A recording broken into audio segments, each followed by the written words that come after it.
A girl bought an antique mirror at a flea market. That night, she was getting ready for bed when she noticed something strange in the mirror.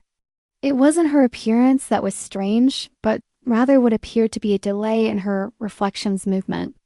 It was only by a second, but it was enough to freak her out.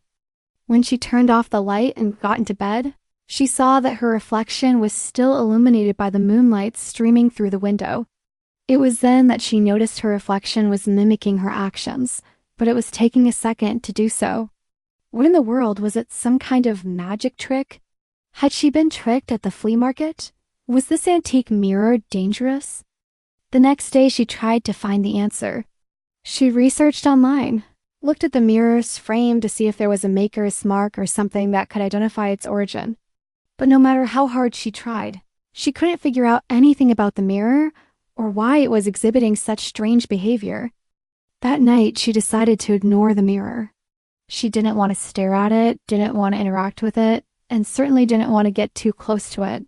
She was halfway through her book when she realized that her reflection hadn't moved for a while. Glancing at the clock on the wall, she saw that it was almost midnight. Maybe the delay would reappear. It did, but there was something else. Her reflection was smiling, and she wasn't. What was going on here? This wasn't a funhouse mirror at an amusement park. There was no reasonable explanation. She made it through the next few days without looking at the mirror.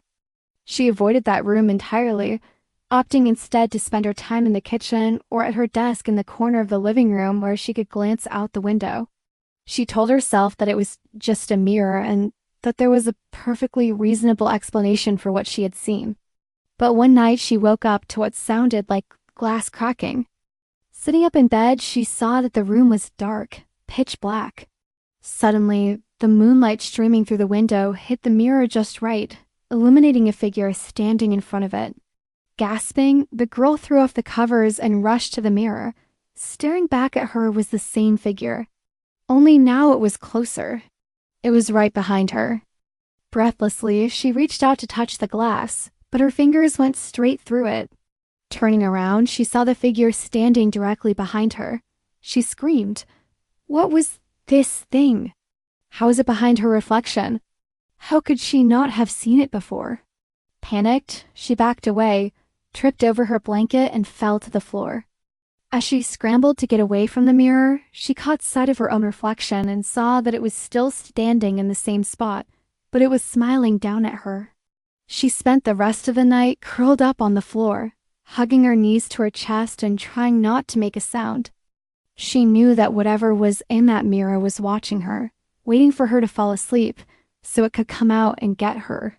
In the morning, after, of course, making sure that the coast was clear, she approached the mirror cautiously.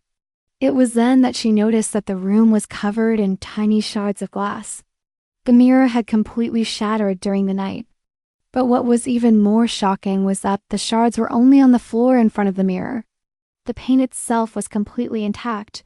Cautiously, she reached out and touched the glass. It was cold. It had been cold last night, too. What was going on here? Why wasn't the whole thing shattered? Was this thing only half real? Did that mean that she could only hurt it with glass?